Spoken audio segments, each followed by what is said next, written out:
হরে কৃষ্ণ, গীতা পাঠশালায় আপনাদের সকলকে স্বাগত। আমরা আগের যে শ্লোক পাঠ করেছি, অর্থাৎ শ্রীমদ্ ভগবদ গীতার প্রথম অধ্যায়ের 10 এবং 11 নম্বর শ্লোক, সেই শ্লোকেরই তাৎপর্য নিয়ে একটু আলোচনা করব। তো সর্বপ্রথম 10 এবং 11 নম্বর শ্লোক আমরা পাঠ করে নেব। অপর্যাপ্তম তৎ अस्माकं বলম ভীষ্ম অভিরক্ষিতম পর্যাপ্তম তু ইদম এতেষাং বলম ভীম অভিরক্ষিতম অয়নেষু চ সর্বেষু যথা ভাগম অবস্থিতা ভীষ্মম এব অভিরক্ষন্তু ভবন্তো সর্ব এব হি।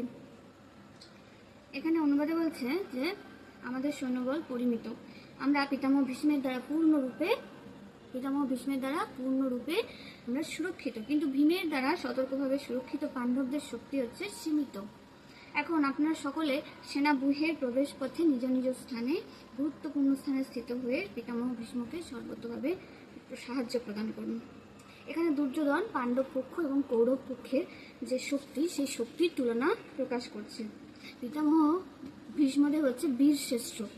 রক্ষণাবেক্ষণাধীন ভীষ্মের যে অমিত শক্তিশালী এক সৈন্যবাহিনী ছিল দুর্যোধনের পক্ষে যে সৈন্যবাহিনী ছিল সেটা ছিল পিতামহ ভীষ্মের দ্বারা সুরক্ষিত।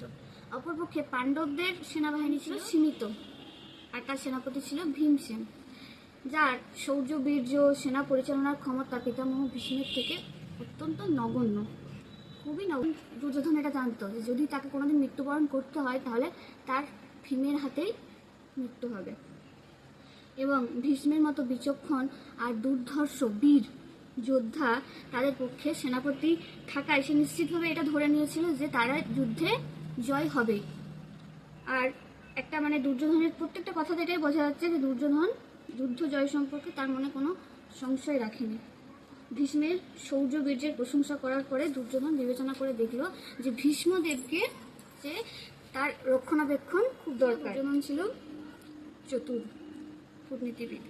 তখন সে সবাইকে, সমস্ত যোদ্ধাদের এটা মনে করিয়ে দিল এবং বলে দিল যে ভীষ্মদেব যত বড়ই যোদ্ধা হোক না কেন, তিনি তো বৃদ্ধ হয়ে পড়েছেন এবং সব দিক থেকে তাই পিতামহ ভীষ্মদেবকে তাদের সকলেরই রক্ষা করা উচিত, তাহলে শত্রুপক্ষ তার সুযোগ নিয়ে অন্য দিক থেকে আক্রমণ করতে পারবেন না।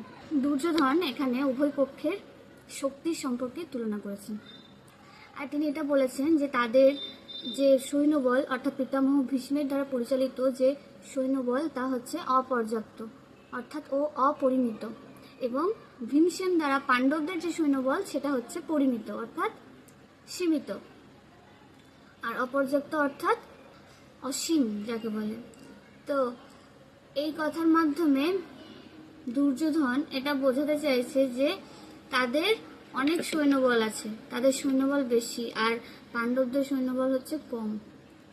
তাই নিজেদের আত্মপ্রকাশ বাড়ানোর চেষ্টা করছে। আর তার যে সৈন্যরা রয়েছে তাদেরকে এটা বোঝাচ্ছে যে পিতামহ ভীষ্মের তো বৃদ্ধ হয়েছেন, উনি অনেক বড় যোদ্ধা, তাই ওনাকে রক্ষা করা আমাদের কর্তব্য। তাই সব দিক থেকে আপনারা যে যেখানে আছেন নিজ নিজ স্থানে থেকে আপনারা পিতামহ ভীষ্মকে রক্ষা করবেন। এর দ্বারা পিতামহ ভীষ্মের প্রতি তার যে নির্ভরতা সেটা প্রকাশ পাচ্ছে, এবং তার সৈন্যদেরকেও সে একসাথে একজোট করে রাখতে চাইছে। এই শ্লোকে এইটুকুই বলা হয়েছে। দেখা হচ্ছে আগামী শ্লোকে। হরে কৃষ্ণ।